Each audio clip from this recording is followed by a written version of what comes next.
Pentagon leaks reveal Biden's Ukraine war lies and what may happen next.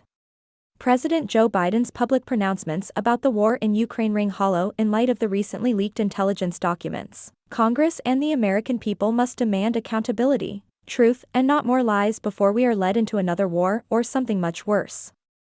Unfortunately, the mainstream media have twisted the story about the allegation that a 21-year-old National Guardsman leaked finished intelligence products on gaming internet sites. They myopically focus on the leaker, his crime, and not on the substance of the leaked material in order to protect President Joe Biden.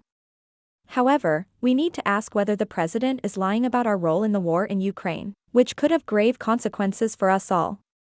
The fact is, historically, presidents lie to the American people about wars. President Franklin D. Roosevelt in 1940 lied to Americans that, "Your boys are not going to be sent into any foreign wars." Besides, at that time we were providing lethal aid to the United Kingdom.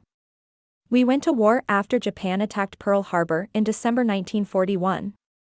President Lyndon B. Johnson lied about the threat posed by the North Vietnamese to preserve his political power. In 1964, Johnson told an Akron, Ohio election campaign crowd, "We are not about to send American boys 9 or 10,000 miles away from home to do what Asian boys ought to be doing for themselves."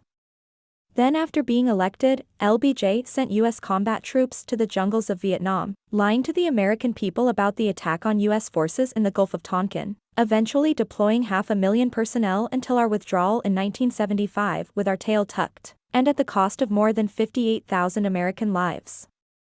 President George W. Bush lied about the reason we invaded Iraq: to eliminate weapons of mass destruction. Before the war, CIA Director George Tenet warned Bush not to use sketchy intelligence about Iraq.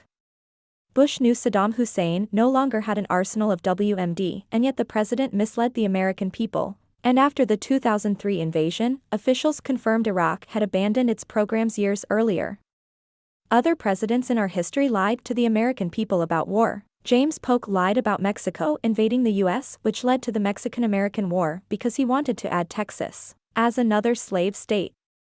William McKinley lied that the Spanish had blown up the USS Maine warship in Havana Harbor, which led to the Spanish-American War.